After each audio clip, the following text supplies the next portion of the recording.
빈혈은 혈액 안의 적혈구 수가 낮아지는 질환을 뜻합니다. 몸이 쉽게 피곤하고 얼굴이 창백해진다든가 실신의 증상도 나타날 수 있습니다.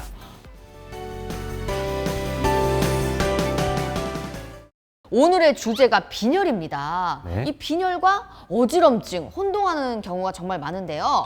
네. 빈혈이란 정확히 어떤 걸까요? 네, 빈혈은 혈액 안의 적혈구 수가 낮아지는 질환을 뜻합니다. 적혈구 안에는 헤모글로빈이라는 단백질이 존재하는데 이 헤모글로빈은 폐에서 교환된 산소를 신체 조직으로 전달하는 역할을 합니다.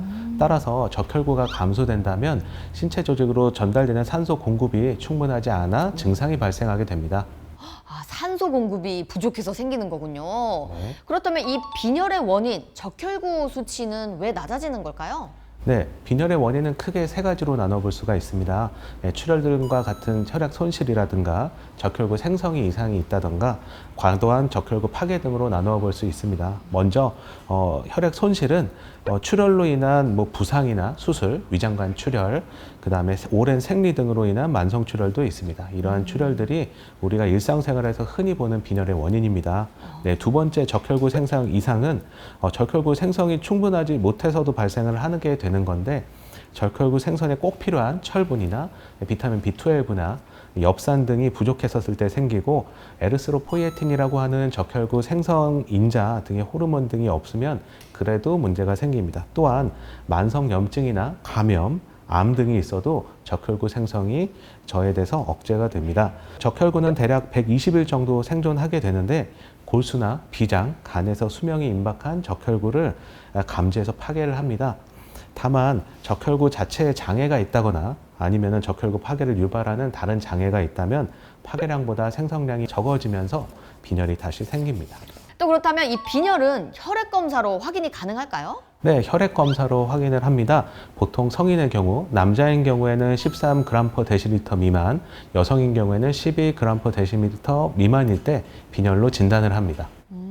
이 빈혈일 때 나타나는 이렇게 증상이 어떤 게 있을까요? 예, 천천히 진행하는 경우에는 어느 시점까지는 증상이 나타나지 않습니다.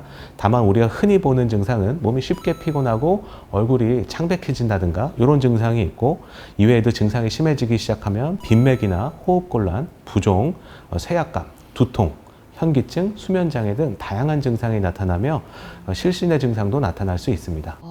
그렇다면 이 빈혈 치료는 어떻게 이루어질까요? 네, 원인이 명확한 경우에는 원인 질환에 대한 치료가 필요합니다.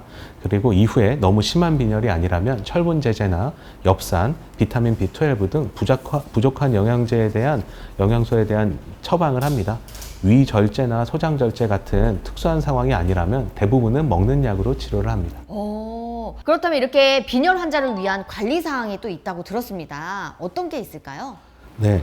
일단 만성적인 빈혈이 있으신 경우에 긴 시간을 빈혈의 증상과 같이 보내면서 증상 자체를 잘 못 느끼시는 분들이 있습니다. 네. 이러면 이제 병원에 잘 내원하지 않아서 치료를 안 하시게 되는데 정기적으로 빈혈이 있다 그러시면 잘 치료를 받는 게 좋겠습니다. 빈혈이 심할 때는 누웠다가 갑자기 일어날 때 현기증이 생기면서 실신할 가능성이 있어서 천천히 움직이시고 충분한 수분 섭취와 휴식을 동행하시는 게 좋겠습니다. 빈혈은 대부분 마른 분들한테 많이 있습니다. 따라서 식이를 충분하지 않게 하거나 채식만 드시는 편식이 심하다던가 이런 경우가 좀 많아서 좋은 음식, 나쁜 음식 당연히 그런 걸 더 지켜주시면 좋겠지만 그걸 가리기 전에 식사 자체를 충분히 잘 드시는 게 좋겠습니다. 네.